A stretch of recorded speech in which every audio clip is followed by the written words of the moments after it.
crois en Dieu, le Père Tout-Puissant, Créateur du ciel et de la terre. C'est là le premier article de notre credo. Aujourd'hui, nous tournons une page et nous passons au deuxième article. Et en Jésus-Christ, son Fils unique, notre Seigneur, qui a été conçu du Saint-Esprit, est né de la Vierge Marie. Voilà la suite de notre credo. Et en Jésus-Christ, son Fils unique, notre Seigneur.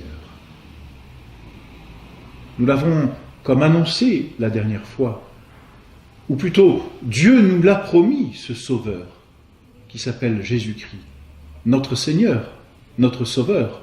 Il est notre Sauveur, il est notre Seigneur, c'est-à-dire qu'il a tout pouvoir sur nous, il nous a rachetés. En nous achetant, il devient notre Maître. C'est pourquoi nous l'appelons notre Seigneur. Notre Seigneur Jésus-Christ. Mais qui est notre Seigneur Jésus-Christ?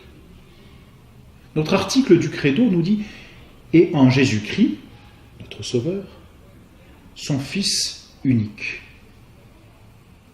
C'est-à-dire que celui qui nous a rachetés, notre Seigneur, notre Maître, est aussi le Fils unique de Dieu.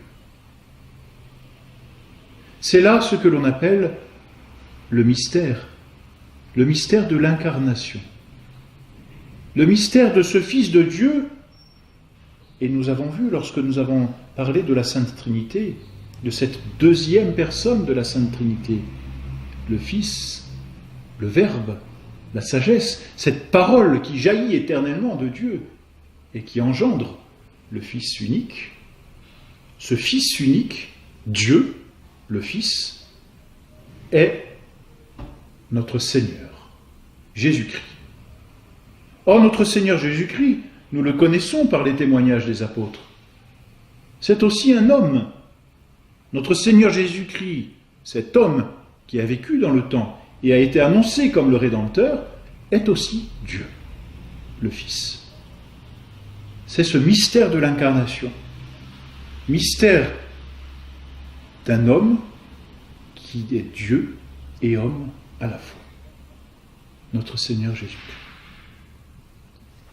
Le mystère de l'incarnation se définit très simplement, c'est le mystère du Fils de Dieu fait homme, autrement dit, d'une personne en deux natures.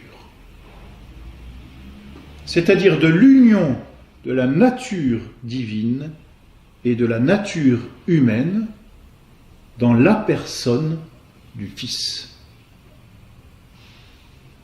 La deuxième personne de la Sainte Trinité, le Fils, car c'est son nom de personne, le Fils devient homme. Et le Verbe s'est fait chair. C'est ce que dit l'évangile de Saint Jean. Et le Verbe s'est fait chair. Qu'est-ce à dire sinon que le Verbe, qui est la deuxième personne de la Sainte Trinité, tout en restant deuxième personne de la Sainte Trinité, devient homme. Le Fils éternel devient homme. C'est-à-dire qu'il assume, il prend à lui une nature humaine, tout en restant Dieu, puisqu'il est le Fils.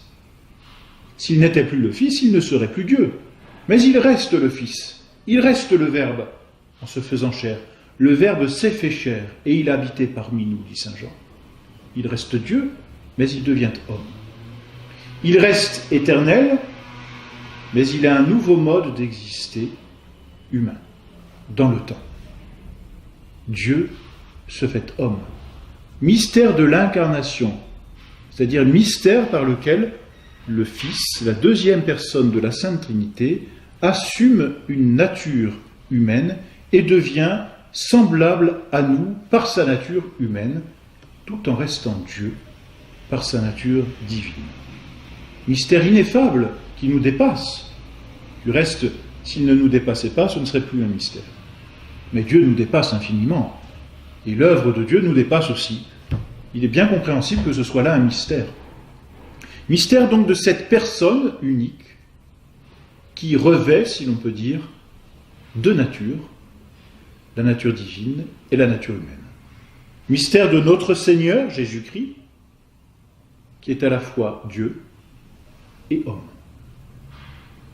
Il s'appelle Jésus parce que ce mot Jésus, qui est du reste donné par Dieu, c'est l'ange qui le dit, à la très sainte Vierge. Il s'appelle Jésus parce que Jésus signifie sauveur. Et il est notre sauveur. L'homme qui avait déchu, l'homme qui s'était séparé de Dieu, va être sauvé comme rattrapé par Dieu. Il est le sauveur du genre humain. Et on l'appelle Jésus-Christ, Christ parce qu'il est oint. Oint de quoi? Oint par Dieu, parce qu'il est Dieu. Et que la nature divine vient comme oindre, si l'on peut dire, la nature humaine. Et cette onction, du reste, on en trouve des images dans l'Ancien Testament, de véritables figures d'ailleurs, et même des réalités. L'onction servait dans l'Ancien Testament à faire les rois, les prêtres et les prophètes.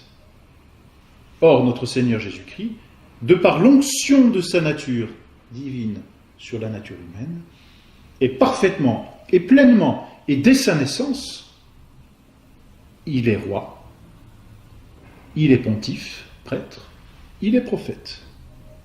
Il est prophète, saint Luc le dit, il fut un prophète puissant en acte et en parole.